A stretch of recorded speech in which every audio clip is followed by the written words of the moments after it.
স্থানীয় সরকার নয়, আগে জাতীয় সংসদ নির্বাচন নিয়ে ভাবছে নির্বাচন কমিশন। দুপুরে বরিশালের আঞ্চলিক কার্যালয়ে এই কথা বলেন কমিশনার আব্দুর রহমান এল মাসুদ।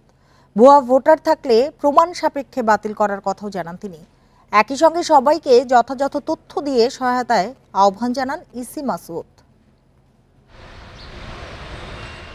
20 জানুয়ারি থেকে সারা দেশে চলছে ভোটার তালিকা হালনাগাদ কার্যক্রম। এই উপলক্ষে বরিশাল জেলার নির্বাচন কর্মকর্তাদের সঙ্গে মতবিনিময় করেন নির্বাচন কমিশনার আব্দুর রহমান এল মাসুদ।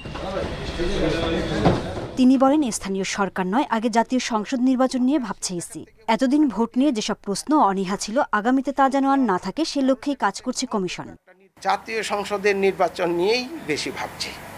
একটা সঠিক, সুন্দর, মানুষের কাছে গ্রহণযোগ্য একটা নির্বাচন দেওয়ার জন্য প্রতিশ্রুতিবদ্ধ এবং আমরা এই লক্ষ্যেই এগিয়ে যাচ্ছি। নির্বাচন কমিশনার জানান, ভোটার তালিকা হালনাগাদের বিষয়ে দেশ জুড়ে 35,000 তথ্য সংগ্রহকারী কাজ করছেন। তথ্য সংগ্রহে তাদেরকে আরও দায়িত্বশীলতার পরিচয় দেওয়ার আহ্বান জানান।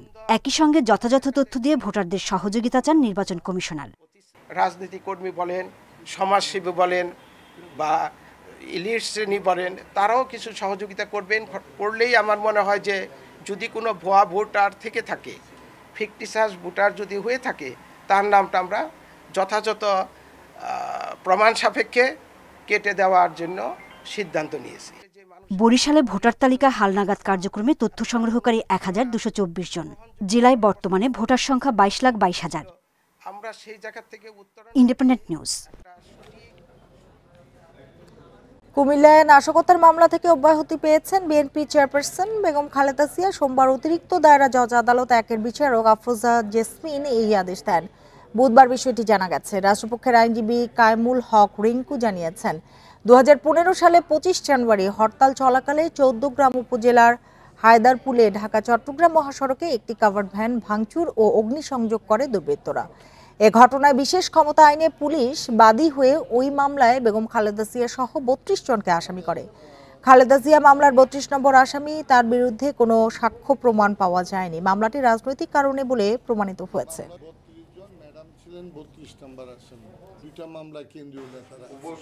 রাষ্ট্রপক্ষ এবং আসামি পক্ষ এটা বিস্তারিত শুনানি হওয়ার পরে লানেট এডিশনাল 1-এর জাজ উনি আফরোজা জেসমিন উনি বেগম খালেদা জিয়া সহ 36 জনকে এই মামলার দায় হতে অব্যাহতি প্রদান করেছে। বিশ্বাস প্রদান এ নিয়ে আরো জানাতে কুমিল্লা থেকে যোগ দিয়েছেন সহকর্মী তানভীর খন্দকার। তানভীর, শুরুতেই জানতে চাই, কোন গ্রাউন্ডে আসলে অব্যাহতি দেয়া হলো, কি বলেছে আদালত?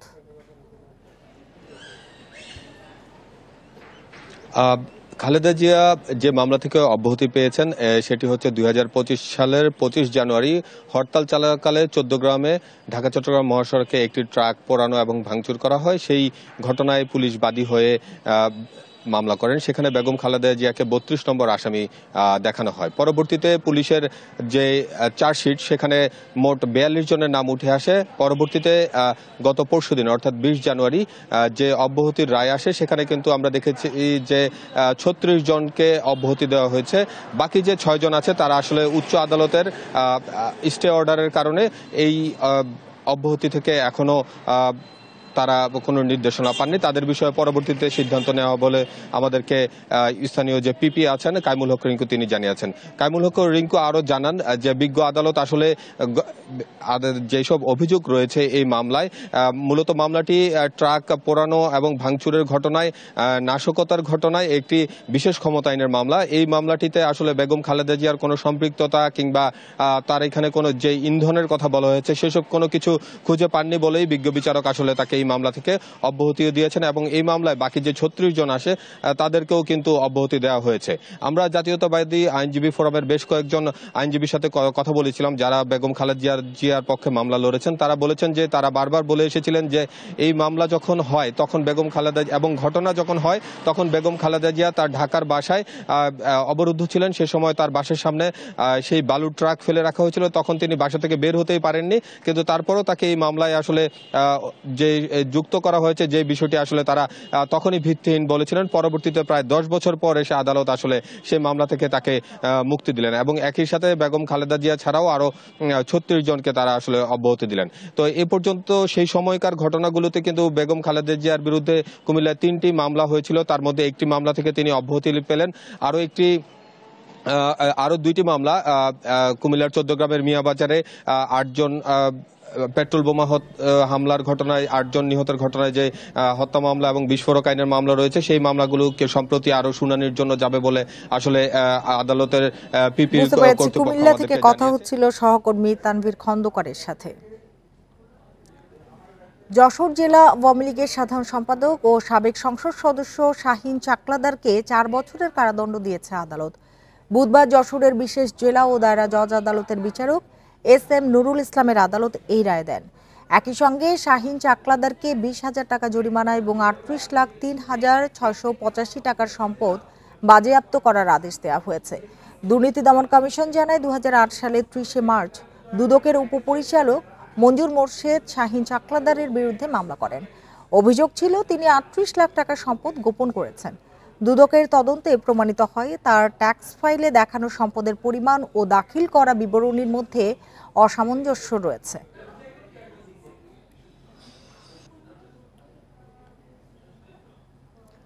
চট্টগ্রামের সাতকানিয়া লোহাগাড়া আসনের সাবেক এমপি আবু রেজা নদভীকে 2টি মামলায় 4 দিনের রিমান্ড মঞ্জুর করেছে আদালত। সকালে চট্টগ্রাম সিনিয়র জুডিশিয়াল ম্যাজিস্ট্রেট আদালত 1-এর বিচারক মুমিনুন নেসা খানম এ আদেশ দেন।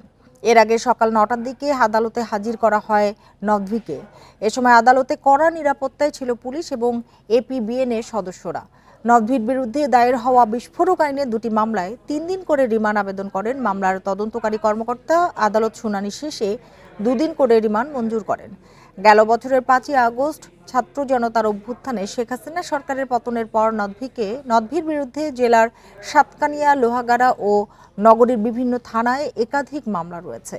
দীর্ঘদিন পলাতক থাকার পর গত 15ই ডিসেম্বর ঢাকা থেকে গ্রেপ্তার হন তিনি।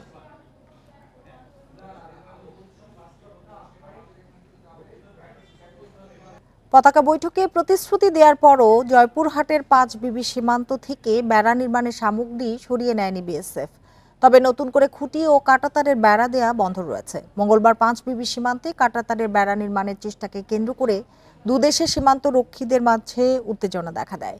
বর্তমানে পরিস্থিতি কিছুটা শান্ত রয়েছে। স্থানীয়রা জানান, আন্তর্জাতিক আইন না মেনে 5 বিবির উচনা ঘোনাপাড়া 281 পিলার এলাকায় বেড়া নির্মাণের চেষ্টা করে BSF। খবর পেয়ে বিজিবি বাধা দিলে কাজ বন্ধ রাখে BSF। পরে পতাকা বৈঠকে BSF এর পক্ষ থেকে নির্মাণ সামগ্রী সরিয়ে নেয়ার প্রতিশ্রুতি দিলে পরিস্থিতি স্বাভাবিক হয়। আজ ঘটনাস্থলে BSF এর কোনো তৎপরতা দেখা যায়নি।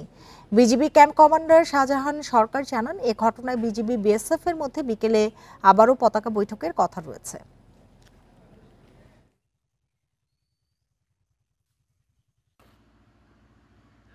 কিছু দেওয়া যাচ্ছে না রে,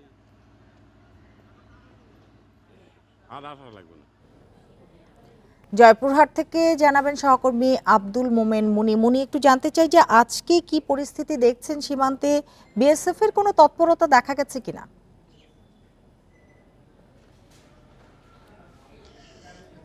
দেখুন, ঘটনাটি সূত্রপাত গতকাল সকালে যে BSF তার এর আগেও BSF যে কাজটি করেছিল সেটা তারা নির্মাণ সামগ্রী নিয়ে এসে কাঁটাতারের বেড়া তৈরি করতে লাগছিল। সময় BSF বাধা দেয়। গতকালকে একই অবস্থা, তারা তৈরি করে, তারা নির্মাণ সামগ্রী নিয়ে আসে, কাঁটাতার নিয়ে এসে সীমান্তের একেবারে বিশেষ করে আন্তর্জাতিক যে সীমারেখা, সেই সীমারেখা অতিক্রম করে তারা কাঁটাতারের বেড়া নির্মাণ শুরু করেছিল।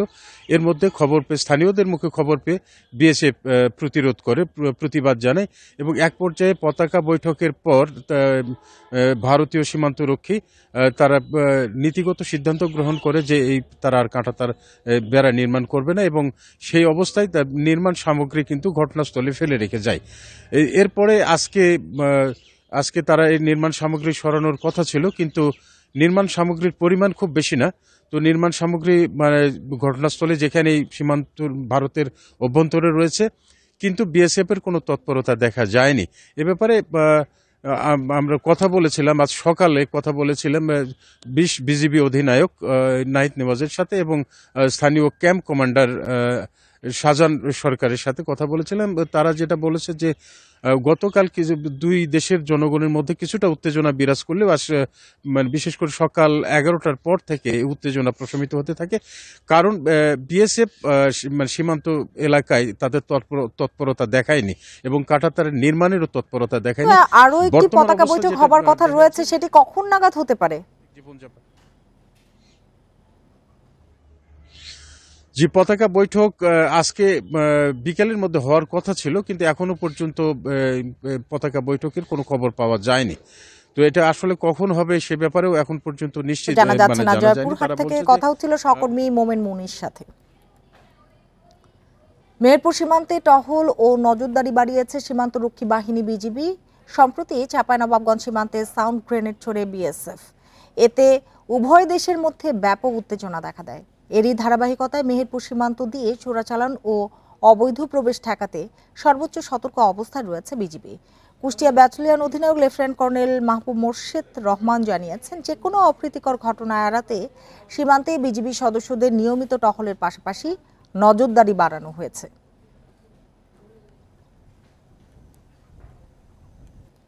5ই আগস্টের আগে যেভাবে দেশ চলেছে সেটা আর চলতে দেওয়া হবে না বলে মন্তব্য করেছেন বিএনপির যুগ্ম মহাসচিব শহীদ উদ্দিন চৌধুরী আনি। দুপুরে লক্ষ্মীপুরে এক অনুষ্ঠানে যোগ দিয়ে এসব কথা বলেন তিনি আরো বলেন, 5ই আগস্টের পর দেশের রাজনৈতিক গুণগত পরিবর্তন হয়েছে। এখন রাজনৈতিক নেতৃত্বের গুণগত পরিবর্তন চায় দেশের মানুষ। এজন্য প্রত্যেকটি জায়গায় স্বচ্ছতা ও জবাবদিহিতা নিশ্চিত করতে হবে। ফ্যাসিবাদীরা যেভাবে দেশ চালিয়েছে, জুলুম, খুন, গুম ও নির্যাতন চালিয়েছে, ছাত্র জনতার বিপ্লবের মাধ্যমে স্বৈরাচার শেখ হাসিনা দেশ ছেড়ে পালিয়েছে। এখন তার দোসররা নানাভাবে ষড়যন্ত্র করছে, এজন্য সবাইকে ঐক্যবদ্ধ থাকার আহ্বান জানান তিনি।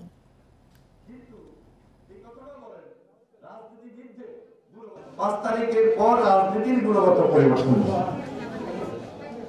কিন্তু এই কথাটা বলেন রাজনীতিবিদদের গুণগত পরিবর্তন জরুরি। 5 তারিখের আগে যেটা চলছে, 5 তারিখের পরে কি সেটা জাতি আশা করে, জাতি প্রত্যাশা করে, জাতি চায় না, কোনোভাবে চায় না। অন্তর্বর্তী সরকারকে সমর্থন মানে এই নয় যে তারা মঈন ফখরুদ্দিনের মতো ক্ষমতা বিলম্বিত করবে। আগামী নির্বাচনকে দীর্ঘায়িত করতে চক্রান্তের গন্ধ পাওয়া যাচ্ছে বলে মন্তব্য করেছেন বিএনপি চেয়ারপারসনের উপদেষ্টা জয়নুল আবদিন ফারুক। বুধবার দুপুরে চট্টগ্রামের আগ্রাবাদে সেনবাগ জাতীয়তাবাদী ফোরাম আয়োজিত মত বিনিময় সভায় তিনি কথা বলেন। এ সময় তিনি বলেন, আওয়ামী লীগের সহযোগীরা সচিবালয়ে বিভিন্ন পদে পদায়ন নিয়ে ডক্টর ইউনূসকে অসহায়ত্বে ফেলছে। এদের পাল্লায় পড়লে দেশ বিপদে পড়বে। আওয়ামী প্রেতাত্মা থেকে অন্তর্বর্তী সরকারকে সজাগ থাকাতেও পরামর্শ দেন বিএনপির এই কেন্দ্রীয় নেতা। বাংলাদেশে আবার মঈন ফখরুদ্দিনের মতো ডিলে করে, বিলম্ব করে, 111 মতো সৃষ্টি করে আবার নির্বাচনকে বিলম্বিত করে জনপ্রতিনিধি হাতে ক্ষমতা হস্তান্তরে বিলম্বিত করার একটা চক্রান্ত আভাস আমরা গন্ধ পাচ্ছি। হযরত শাহজালাল আন্তর্জাতিক বিমানবন্দরে বোমা আতঙ্ক পরিস্থিতি নিয়ে কথা বলছেন বেবি চোখ chairman air vice marshal Mohammad Manzur Kabir Bhuiyan. আমরা সরাসরি চলে যাচ্ছি সেখানে। সরি, একটু দাঁড়ান, ওনারটা শুনে নেই, একটু 1 মিনিট। না, এই প্রসিজার চলাকালীন বিমানবন্দরে কোনো প্রসিজার হয় না। এয়ারক্রাফট ল্যান্ড করেছে। যেটা আমরা করেছি, আকাশে যতগুলো এয়ারক্রাফট ছিল এয়ার ট্রাফিক কন্ট্রোলকে বলেছি সবগুলো এয়ারক্রাফট ল্যান্ড করে দিতে, কারণ এই এয়ারক্রাফট ল্যান্ড করে আল্লাহ না করে কোনো দুর্ঘটনা হলে তখন আমাদের এয়ারক্রাফটগুলো ল্যান্ড করতে পারবে না। প্রত্যেকটা এয়ারক্রাফট ল্যান্ড করেছে। ল্যান্ড করার পর ওই এয়ারক্রাফটে আমরা কিন্তু 3rd টার্মিনালের সামনে একটা এলুফ প্লেসে নিয়ে গিয়েছি, আর আমাদের এয়ারক্রাফটগুলো ল্যান্ড করা দিয়েছি এবং যেগুলো পরে সেগুলো কিন্তু ল্যান্ড করে ব্যাক ট্র্যাক করে ওই মাথা দিয়ে চলে গেছে, so that they are not affected. আমার ইমিগ্রেশন, কাস্টমস সমস্ত কিছু রান করেছে। মিনওয়াইল আমরা এটাও সতর্ক ছিলাম যে এটা হয়তো এরকম হতে পারে যে আমাদের দৃষ্টি সরানোর জন্য একটা পদ্ধতি আমরা ব্যস্ত হয়ে গেলাম, সো এদিক দিয়ে অন্য কোনো ঝামেলা হচ্ছে। So we war even careful in the airport. Alert জারি করেছিলাম যে প্রত্যেকটা লাগেজ, প্রত্যেকটা জিনিস কিন্তু এয়ারপোর্টে থরলি চেক করা হবে, কারণ this could be diversion for maybe something else is happening. So we were that prepared. এটা আপনাদের প্রশ্ন করছেন, thank you very much, good question. We were that alert এবং প্রতিটা অর্গানাইজেশন এভাবে অ্যালার্ট করা ছিল যে ঠিক আছে। উনি তো আপনি বলছেন উনি আমাদেরকে তথ্য দিয়েছে, তাহলে হুমকিদাতা বলতে কিভাবে? উনি তো বলেন নাই যে আপনার এটা আমি উড়াই দিচ্ছি বা এরকম না, উনি তথ্য দিয়েছেন যে ওনার কাছে তথ্য আছে রেলিভেন্ট সোর্স থেকে যে এরকম এক্সপ্লোসিভ ভর্তি এরকম ব্যাগ লাগেজ আসছে, তো উনি আমাদেরকে তথ্য দিয়েছেন। যে একটা মিনিট ওনার কাছে একটু কথা বলি। ও আচ্ছা, ব্যাগের কথাটা বলি। আমরা দুইটা ব্যাগে আমরা একটু সন্দেহজনক দুটো ব্যাগ ছিল, দুইটা ব্যাগ আমরা খুব সতর্কতার সাথে স্ক্রিনিং করেছি, আসলে তেমন কোনো কিছু পাওয়া যায়নি। বাট দুইটা ব্যাগে আমরা সন্দেহ করেছিলাম, মানে ইনিশিয়াল স্ক্রিনিং এ একটু সন্দেহ আসছিল, তো আমরা চেক করেছি, আসলে তেমন কিছু পাওয়া যায়নি। প্রতিটা জিনিস আমরা খুলেছি এবং যে বড় বড় প্যালেটগুলো আছে সেই প্যালেটগুলো কিন্তু প্রত্যেকটা ওখানে নামানো হয়েছে, প্রত্যেকটা প্যালেট চেক করা হয়েছে, এয়ারক্রাফটের ভিতরে থরো চেক করা হয়েছে এবং শুধু তাই না, যারা গেছে তাদেরকে চেক করা হয়েছে, স্নিপিং ডগ ছিল, প্রত্যেকটা আইটেমসে থরলি চেক করে তারপরে করা হয়েছে। আলহামদুলিল্লাহ তেমন কিছু পাওয়া যায়নি। বিমানবন্দরে সকালে যে বোমা আতঙ্ক হয়েছিল সে বিষয়ে বিস্তারিত জানাচ্ছিলেন বেবিচক চেয়ারম্যান। আমরা এতক্ষণ সেখানেই ছিলাম। নিয়মনীতির তোয়াক্কা না করে খাগড়াছড়ি 4টি উপজেলায় চলছে পাহাড় কাটা। গত কয়েক মাসে কাটা হয়েছে অন্তত 1000 পাহাড়। প্রশাসনের ছাড়পত্র না নিয়ে নানা অজুহাত দেখিয়ে পাহাড় কাটছে অসাধু চক্র। ফলে বর্ষায় ভারী বর্ষণে ভূমিধস ও বন্যার শঙ্কা পরিবেশবাদীদের। এভাবে প্রকাশ্যে দীঘিনালায় অবৈধভাবে কাটা হচ্ছে পাহাড়। শুধু দীঘিনালা নয়, জেলা সদর, মাটিরাঙ্গা, গুইমারাতেও শুষ্ক মৌসুমে অবাধে চলে পাহাড় কাটা। জমি ভরাট সহ বাণিজ্যিক কাজে ব্যবহারের জন্য পাহাড় কেটে মাটি বিক্রি করা হচ্ছে। বেআইনিভাবে পাহাড় কাটার কারণে প্রতি বর্ষায় পাহাড় ধসে ঘটছে দুর্ঘটনা। কিছু কিছু মানুষ সরকারের আইন তোয়াক্কা না করে তারা বিভিন্ন পাহাড় কেটে একদম শ্রেণী পরিবর্তন করে ফেলে। প্রশাসনকে ফাঁকি দিয়ে রাত্রে মাটি কেটে নেওয়া যায়, বর্ষা মৌসুম আসলে মাটি ভেঙে পড়ে যায় এবং এলাকার ক্ষতি হয়। পাহাড় কাটা বন্ধ না হলে পরিবেশ বিপর্যয়ের শঙ্কা পরিবেশবাদীদের। উন্নয়নের জন্য পাহাড় না কেটে আধুনিক প্রযুক্তি ব্যবহারের পরামর্শ তাদের। পাহাড় না কেটে কিন্তু বিভিন্নভাবে রাস্তাঘাট বা ডেভেলপমেন্ট উন্নয়নগুলো করা হচ্ছে। এই জন্য প্রশাসনকে খুবই সচেষ্ট হওয়া দরকার, এই যে নতুন পদ্ধতিগুলো ব্যবহার করা দরকার এবং যদি এটা না করি আমরা যেমন পাহাড় হারাবো তেমনি জীববৈচিত্র্য হারাবো। অবৈধভাবে পাহাড় কাটা বন্ধে অভিযান চালাচ্ছে পরিবেশ অধিদপ্তর ও প্রশাসন। বাড়ানো হয়েছে নজরদারি। সম্প্রতি একজনকে জেল জরিমানাও করা হয়েছে। পাহাড় কাটার ব্যাপারে অনেকগুলো ইনফরমেশন পেয়েছি, ইউনো মহোদয়রা আমরা অনেকগুলো ইনফরমেশন দিয়েছেন, আমরা সবগুলোই পরিদর্শন করেছি। একটাতে মোবাইল কোড হয়েছে, ইউনো মহোদয় মোবাইল কোড করেছেন, আর অন্যান্য যেগুলো আমরা পরিদর্শন করেছি সেগুলো আমরা ব্যবস্থা নেব। একজনকে ইতিমধ্যে 1,50,000 টাকা জরিমানা করা হয়েছে। এছাড়া পরিবেশ বিভাগ কর্তৃক পরিদর্শন করা হয়েছে এবং কয়েকজনের বিরুদ্ধে পরিবেশ আইনের আওতায় নিয়মিত মামলা কার্যক্রম চলমান রয়েছে। পাহাড়ের সৌন্দর্য ধরে রাখা এবং পরিবেশ বিপর্যয় রোধে পাহাড় কাটা বন্ধে কার্যকর উদ্যোগ ও জনসচেতনতা বাড়ানোর দাবি স্থানীয়দের। Independent news. সড়কে অবৈধভাবে চলাচলকারী ড্রাম ট্রাক বন্ধের দাবিতে লক্ষ্মীপুরে মহাসড়ক অবরোধ করে বিক্ষোভ করছে বিভিন্ন শিক্ষা প্রতিষ্ঠানের শিক্ষার্থীরা। দুপুরে লক্ষ্মীপুর ঢাকা মহাসড়ক 1 ঘন্টা অবরোধ করে বিক্ষোভ করেন শিক্ষার্থীরা জানান, লক্ষ্মীপুর মজু চৌধুরী হাট সহ বিভিন্ন সড়কে গত 21 দিনে সড়ক দুর্ঘটনায় 22 জনের মৃত্যু হয়েছে। এদের মধ্যে বেশিরভাগই অবৈধভাবে চলাচলকারী ড্রাম ট্রাকের চাপায় মারা যান। দ্রুত এসব অবৈধ ড্রাম ট্রাক বন্ধের দাবি জানান তারা। দাবি না মানলে কঠোর আন্দোলনের হুঁশিয়ারি শিক্ষার্থীদের। পরে প্রশাসনের আশ্বাসে মহাসড়ক থেকে অবরোধ তুলে নেয় শিক্ষার্থীরা।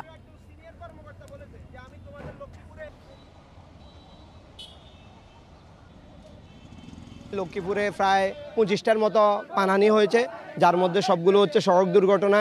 ইভেন্ট উজ্জ্বল একটা অংশ হচ্ছে ডাম ট্রাকগুলোর কারণে। তারা দেখতেছে যে প্রতি মাসেই তাদের দ্বারা 1-2টা মানুষ মারা যাচ্ছে, তাদের নিজেদের কোনো হেডেক নাই। আপনারা প্রতিবাদ করতেছেন, অবশ্যই এটার দরকার আছে। সামনের দিন আসেন আমরা তাদেরকে নিয়ে বসি এবং কঠোর পদক্ষেপ নেই। 3 বছর পর ফের পানির দাম বাড়ানোর উদ্যোগ নিয়েছে রাজশাহী ওয়াসা। এরই মধ্যে মন্ত্রণালয়ে 30% পানির দাম বাড়ানোর প্রস্তাব করেছে সংস্থাটি। কর্মকর্তাদের দাবি, পানির দাম বাড়ানো হলে কমবে লোকসান। তবে সেবার মান না বাড়িয়ে দাম বাড়ানোর উদ্যোগ নিয়ে প্রশ্ন তুলেছেন গ্রাহকেরা। বর্তমানে আবাসিকে রাজশাহী ওয়াসার সরবরাহ করা প্রতি 1000 লিটার পানির মূল্য 6.81 টাকা এবং বাণিজ্যিকে 13.62 টাকা। এবার 30% বাড়িয়ে আবাসিকে 8.85 এবং বাণিজ্যিকে 17.70 টাকা করার উদ্যোগ নিয়েছে সংস্থাটি। ওয়াসা বলছে লোকসান কমাতেই পানির দাম বাড়ানোর উদ্যোগ নেওয়া হয়েছে। 2023-24 অর্থ বছরে সংস্থাটির লোকসান প্রায় 6 কোটি টাকা। তবে নগরবাসীর অভিযোগ পানির দাম বাড়ানোর উদ্যোগ নিলেও সেবার মান বাড়ানোর গুরুত্ব নেই ওয়াসার। প্রশ্ন আছে পানির মান নিয়েও। গোসলের জন্য বা আসবাবপত্র ধোয়ার জন্যই ব্যবহার হয়, তাছাড়া খাই না এই কারণে যে আমরা দেখা যায় ট্যাপ ছেড়লেই লাল লাল লাল পানিতে দুর্গন্ধ হয়, ময়লা আসে, পানিতে আয়রন বেশি। সেবার মান বৃদ্ধি না করেই এই অযৌক্তিকভাবে যদি পানির দাম বাড়ানো হয় সেটা গ্রাহকদের সাথে প্রতারণা। এদিকে লোকসানের বোঝা কমাতে ওয়াসার পেশাদারিত্বে জোর দিচ্ছেন নাগরিক সমাজের প্রতিনিধিরা। এই মুহূর্তে যদি মনে করেন এই ওয়াসা পানির দাম আবারও 30% বাড়ায়, রাজশাহীর মানুষের সঙ্গে আলাপ আলোচনা না করে, গণশুনানি না করে, তাহলে এটা হচ্ছে ওরা লুকোচুরি করছে রাজশাহীর মানুষের সঙ্গে। একেবারে অযৌক্তিক যে আমরা নাগরিক সেবা যেখানে আমি নিশ্চিত করতে পারছি না যে আমরা ওয়াসাতে যে পানিগুলো আমরা পাচ্ছি এখনও কিন্তু আমরা এইটা সরাসরি আমরা পান করতে পারি না। ওয়াসা বলছে পানির দাম বাড়াতে মন্ত্রণালয়ে সুপারিশ পাঠানো হয়েছে। এখন বিষয়টি নির্ভর করছে মন্ত্রণালয়ের ওপর। মিডিয়াকে ইনফর্ম করা বা জনগণকে ইনফর্ম করা, সেটার জন্য আমাদের যে সিস্টেম আছে সেটা ফলো করে তারপরে হয়তো যখন সিদ্ধান্ত হবে তখন নতুন করে কিছু বলেন। বর্তমানে রাজশাহী ওয়াসার সংযোগ আছে 49,248টি, বার্ষিক আয় 17,72,00,000 টাকা। Mustafizur Rahman, independent news, Rajshahi. এ নিয়ে আলোচনা করতে আমাদের সাথে রাজশাহী থেকে যোগ দিয়েছেন সহকর্মী মুস্তাফিজুর রহমান। মুস্তাফিজ, শুরুতে একটু জানতে চাই পানির দাম বাড়ানোর যে কারণ দেখিয়েছে ওয়াসা সেটি কতখানি যৌক্তিক, আর দাম বাড়ানোর সুপারিশ করার আগে ওয়াসা কি কোনো গণশুনানি করেছে?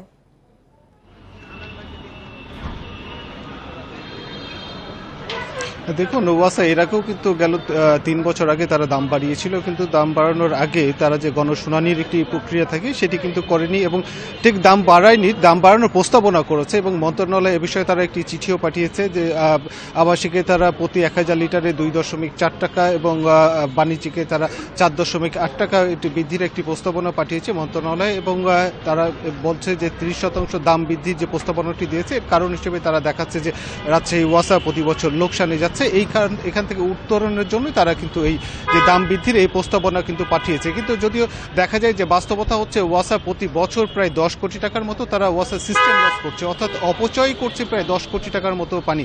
ঠিক ওয়াসা এই অপচয় রোধে কোনো পরিকল্পনা না নিয়ে বা পানির মানের যে বৃদ্ধি সেটি কিন্তু না করে ওয়াসা যে দাম বৃদ্ধি করার যে প্রক্রিয়াটি করছে বা যে প্রস্তাবনা করছে এটি কিন্তু রাজশাহী নগরবাসী যারা ওয়াসার সাথে সংযুক্ত রয়েছেন, যারা নগরবাসীরা ওয়াসার সুবিধা ভোগ করেন, তারা কিন্তু বলছিলেন যে ওয়াসার পানি এখন পর্যন্ত কিন্তু মানের দিক থেকে তারা কোনো উন্নতি করতে পারেনি। এর আগেও গেল 3 বছর আগে ওয়াসা যখন দাম বৃদ্ধি করে তখন কিন্তু তারা গণশুনানিতে বলেছিল যে ওয়াসার পানির মান তারা বৃদ্ধি করার জন্যই তারা দাম এই ওয়াসার পানির মূল্য বৃদ্ধি করছে, কিন্তু সেই কথার ওয়াসা ঠিক রাখতে পারেনি এবং ঠিক 3 বছর পরে এসে আবারও ওয়াসা তার এই লোকসানের অজুহাত দেখিয়ে আবারও দাম বৃদ্ধির যে প্রস্তাবনা করছে, অর্থাৎ 30% দাম বৃদ্ধির যে প্রস্তাবনা করছে এটিকেও কিন্তু নগরবাসী বলছেন পুরোটাই অযৌক্তিক এবং এর সাথে যারা সংশ্লিষ্টরা রয়েছেন এবং বিশেষজ্ঞরা রয়েছেন তারাও কিন্তু বলছিলেন যে ওয়াসার যে পেশাদারিত্ব মনোভাব সেটি এখানে পরিলক্ষিত হচ্ছে না। তারা বলছিলেন যে ওয়াসার পানির মান বৃদ্ধি করা, নাগরিক সেবা নিশ্চিত করা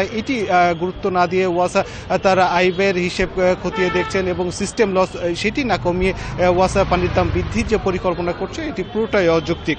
তবে ওয়াসা যেটি বলছেন যে রাজশাহী গোদাগাড়িতে ওয়াসার যে সবচেয়ে বড় ওয়াটার ট্রিটমেন্ট প্ল্যান্টটি স্থাপিত হতে যাচ্ছে, বাংলাদেশ এবং চীনের যৌথ অংশগ্রহণে এটি সম্পূর্ণ হতে যাচ্ছে। তো ওয়াসা বলছিল যে এটি যখন পরিপূর্ণভাবে চালু হবে তখন হয়তো ওয়াসা তার যে কাঙ্ক্ষিত নগরবাসীকে সেবা সেটি দিতে সক্ষম হবেন। এ ছিল রাজশাহী ওয়াসার সর্বশেষ। রাজশাহী থেকে কথা হচ্ছিল সহকর্মী মুস্তাফিজুর রহমানের সাথে। স্বাস্থ্যসেবার মান উন্নয়নে চাই সমতা, জবাবদিহিতা ও অংশগ্রহণ প্রতিপাদ্যে খাগড়াছড়িতে অ্যান্টিমাইক্রোরিয়াল রেজিস্ট্যান্স সমস্যা প্রতিকার ও করণীয় শীর্ষক আলোচনা সভা অনুষ্ঠিত হয়েছে। সকালে খাগড়াছড়ি আধুনিক জেলা সদর হাসপাতালে বাংলাদেশ হেলথ ওয়াচের সহযোগিতায় এই আলোচনা সভাটি অনুষ্ঠিত হয়। এ সময় বক্তারা ডিগ্রিধারী ডাক্তারের পরামর্শ ছাড়া লোকাল কোনো ফার্মেসি বা পল্লী চিকিৎসকের পরামর্শে অ্যান্টিবায়োটিক গ্রহণ না করতে বলেন। সেই সাথে মাত্রা অতিরিক্ত অ্যান্টিবায়োটিক সেবনের ভয়াবহতা তুলে ধরেন তারা। অতিরিক্ত অ্যান্টিবায়োটিক সেবনে মানবদেহে ওষুধের কার্যকারী ক্ষমতা হারায় বলেও মন্তব্য করেন তারা। শরীয়তপুরের জাজিরায় তাঁতপল্লীতে জমি দিয়েও অধিগ্রহণ করার জমির ক্ষতিপূরণের চেক পাচ্ছে না দৃষ্টিশক্তিহীন সিরাজ মাতবরের পরিবার।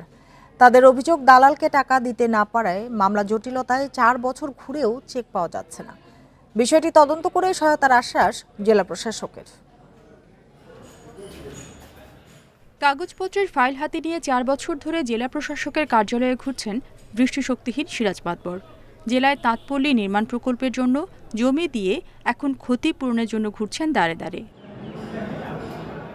ভুক্তভোগীর দাবি, তাঁতপল্লী নির্মাণ প্রকল্পে তার 66.7% জমি অধিগ্রহণ করা হয়। এজন্য 2020-21 সালে জেলা প্রশাসক কার্যালয় থেকে ইস্যু হয় 1,16,00,000 টাকা চেক।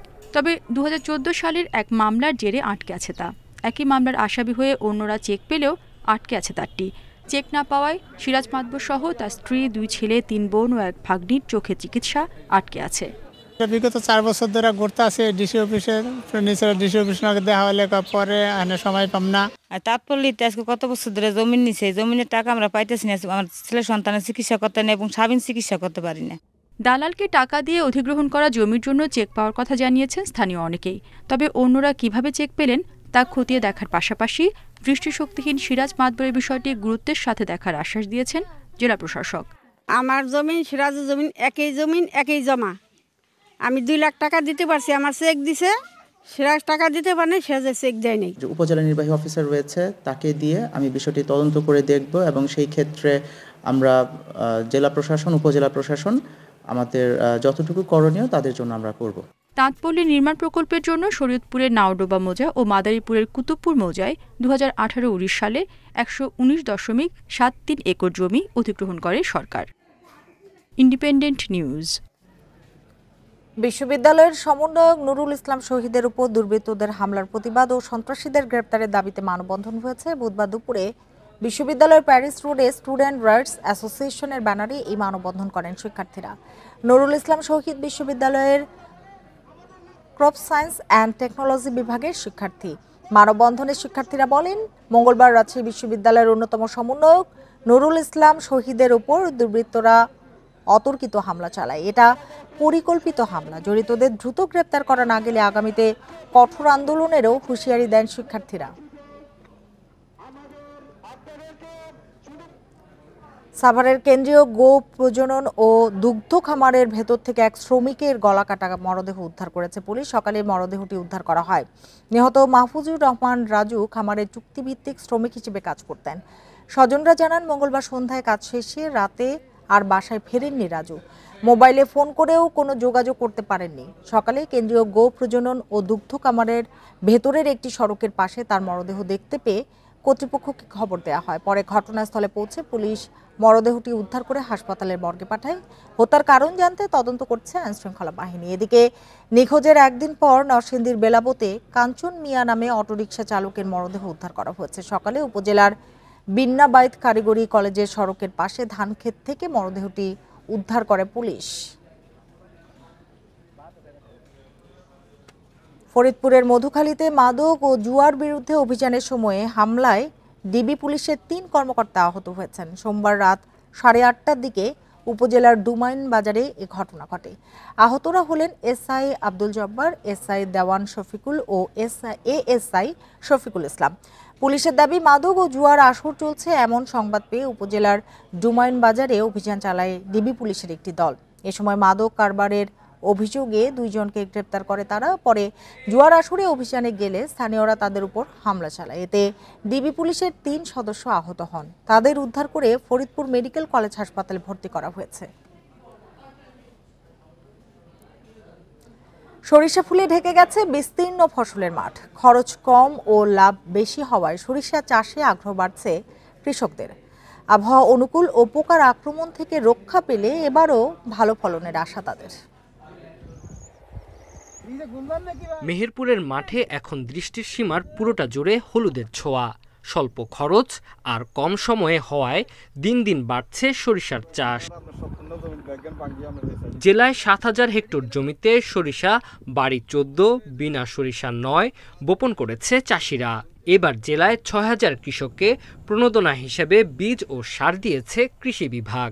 বিনা চাষে বিনা সেচে আমরা সরিষা বপন করি এবং অল্প খরচেই আমরা এই ফসলটা পেয়ে থাকি। আমাদের জমি পড়ে থেকে কোনো লাভ নাই, তাই আমরা সরিষা বিনে দিয়েছি। আগাছা নিড়ানি খরচ এখানে থাকে না, দিতে হয় না। বিনা চাষে সরিষা কমপক্ষে চাষিদের ৩ থেকে ৪,০০০ টাকা বিঘা প্রতি উৎপাদন খরচ সেটা কিন্তু কম হয়, যার কারণে এটা অবশ্যই একটা লাভজনক প্রজেক্ট। ফেনীর ৬ উপজেলার মধ্যে সবচেয়ে বেশি সরিষা আবাদ হয়েছে সোনাগাজীতে। অন্যান্য ফসলের তুলনায় লাভ বেশি হওয়ায় গত আগস্টে ভয়াবহ বন্যার ক্ষতি পুষিয়ে ওঠার আশা কৃষকদের। লাভের মালিক হচ্ছে আল্লাহ, আমরা তো খেয়াল করছি আল্লাহ নামলা গতবার তুন বেশি হইব লাভ, আবার উপর আল্লাহ যা দে। কৃষি মন্ত্রী যারা আছে তারা যদি একটু খেয়াল যদি করে তাহলে আমাদের জন্য একটু কৃষির জন্য একটু বেশি উপকার হয় আর কি। কৃষি বিভাগের তথ্য মতে জেলায় ৬,৫০০ হেক্টর জমিতে সরিষা আবাদের লক্ষ্যমাত্রার বিপরীতে আবাদ হয়েছে ৭,১২২ হেক্টর জমিতে। এবারের ফলনে জেলার ভোজ্য তেলের চাহিদার ৩০ ভাগ মিটবে আশা কৃষি কর্মকর্তাদের। Tanzil Hasnat, independent news. ফেনীতে দিনব্যাপী পিঠা উৎসব আয়োজন করা হয়েছে। সকালে সদর উপজেলার আইডিয়াল একাডেমি বিদ্যালয় প্রাঙ্গণে এই উৎসবের আয়োজন করা হয়। পিঠা উৎসব উপলক্ষে ছাত্রছাত্রী, শিক্ষক, অভিভাবকদের আগমনে স্কুল প্রাঙ্গণ মিলন মেলায় পরিণত হয়। ১৫টি স্টলে গ্রাম বাংলার ঐতিহ্যবাহী নানান ধরনের পিঠা প্রদর্শন করা হয়। পিঠা প্রেমীরা পিঠার স্বাদ নিতে ভিড় করেন এসব পিঠার স্টলে। শীতের নানান ধরনের পিঠা সম্পর্কে শিক্ষার্থীদের ধারণা দিতে এই আয়োজন, বলছেন আয়োজকরা।